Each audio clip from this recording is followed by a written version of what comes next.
Países Bajos, años 30. Sumido el país en una crisis económica debido a la Gran Depresión, sumado a un periodo en el que se apostaba por el pacifismo, hizo que incluso cuando el diseño del nuevo buque estaba listo, fuera casi imposible y un dolor de cabeza total obtener el visto bueno del Parlamento neerlandés para aprobar el presupuesto y el inicio de la construcción. Finalmente, habiendo planificado 2 cruceros similares para apoyar a los ya en servicio clase Java, se recortó el presupuesto asignado a la Armada y solo se terminaría uno de los 2 buques, el De Ruyter, y aún así, se tuvo que recortar incluso más en el diseño final, dando como resultado un crucero ligero e ineficiente y sin llegar a estar a la altura de sus homólogos extranjeros. No es de extrañar que la Marina neerlandesa los reclasificara tiempo después como líder de flotilla.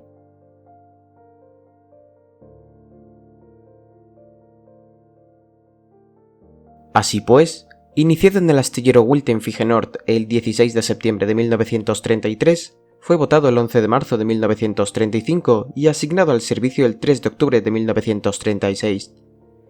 Contaba con 170 metros de largo, 15,7 de ancho y un calado de 5 metros, desplazando un máximo de 6.650 toneladas a toda carga.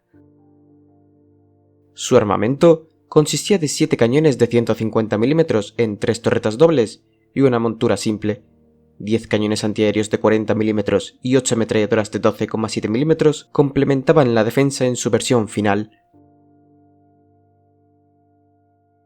El casco del buque se puede decir que es una imitación de los cruceros alemanes de la clase Deutschland, con una proa recta, una cubierta larga con un desnivel a popa y 2 cubiertas inferiores, e incluso se podría decir que a lo lejos sería algo difícil identificar ambos buques. La protección entonces era una correa central de 50 mm, debajo de la cubierta 30 mm y en las torretas 30 mm. No hay indicios de blindaje adicional ni en la Santa Bárbara del buque y mucho menos en la torre de mando. Su propulsión provenía de 3 turbinas Parsons, 6 calderas Yarrow y 2 ejes de hélices, generando una potencia máxima de 66.000 caballos, pudiendo desplazar el buque a una velocidad máxima de 32 nudos y a una distancia máxima de 7.800 millas a 14 nudos, o lo que es igual, 12.600 km a 22 km por hora. Por último, equipaba una catapulta y podía transportar 2 hidroaviones Fokker C-11W.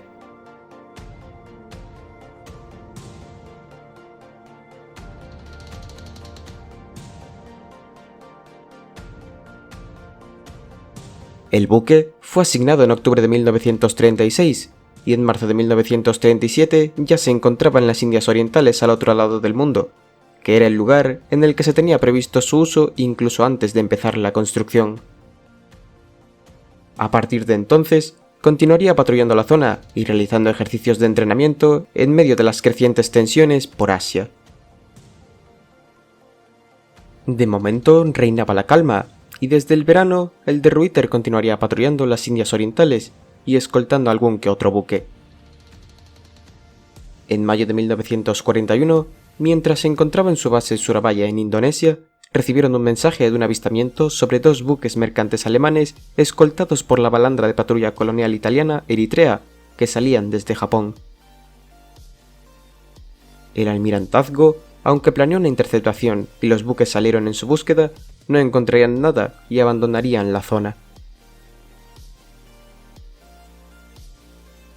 El 3 de febrero de 1942 se dirige un escuadrón que incluía otros buques neerlandeses, pero también estadounidenses, creando una fuerza para interceptar el convoy de invasión japonesa que se dirigía a Makassar.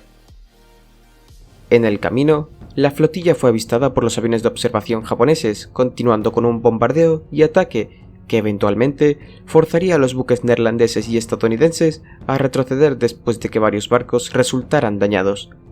Este evento se llamó la Batalla del Mar de Flores. Días más tarde, el 18 de febrero de 1942, el ejército imperial japonés invadió Bali, una posición estratégica en las Indias Orientales. Es entonces cuando alrededor de las 22 horas del 18 de febrero de 1942 se divisa a los japoneses e inmediatamente se abre fuego contra ellos, pero tras 25 minutos el fuego fue inexacto y no alcanzaron nada. Caería la noche, y el escuadrón de buques europeos y americanos continuaban en la zona, y solo 15 minutos después, el destructor HNLMS Piet Hein volaba por los aires, habiendo sido golpeado por el famoso torpedo del tipo 93 lanzado por el Asashio. Con el Piet Hein partido en dos, el resto de la flota retrocede, antes de que el Asashio y el Osio pudieran disparar sus torpedos contra el resto de los barcos. Aunque en la madrugada a las 2:20 de la mañana y a las 6 de la mañana hubo otros dos encuentros, ningún buque más resultaría hundido, pero el Michisio resultaría dañado, con 83 tripulantes heridos, teniendo que ser remolcado poco más tarde. Por otra parte, la pequeña guarnición de Bali cayó y el aeródromo quedó intacto. Esto impulsó la conquista de las Indias Orientales holandesa por parte de los japoneses. Madrugada del 27 de febrero de 1942.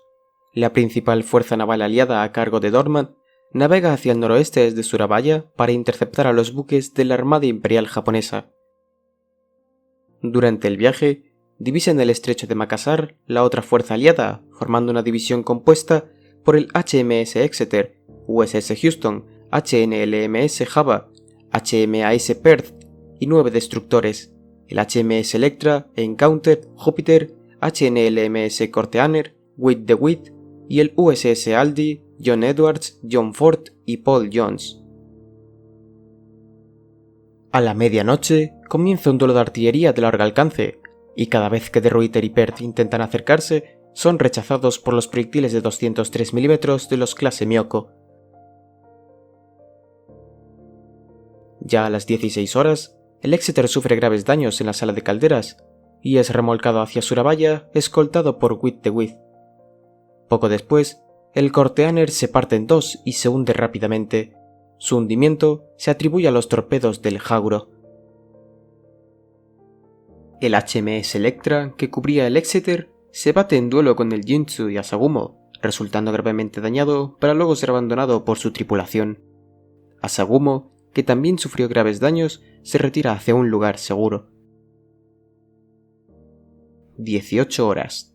Los buques aliados finalmente se dan la vuelta y huyen detrás de una cortina de humo. A las 21 horas 25 minutos, el HMS Júpiter choca contra una mina y se hunde 20 minutos después. 23 horas. El De Ruyter y el Java divisan al grupo japonés a la distancia y comienza una lluvia de proyectiles de artillería manteniendo ocupado a ambos buques. Fue entonces cuando a bordo de los buques japoneses disparan una gran ola de torpedos contra ellos y minutos después, sin poder hacer nada, uno de ellos impacta al De Ruyter, hundiéndose poco después con la mayor parte de la tripulación.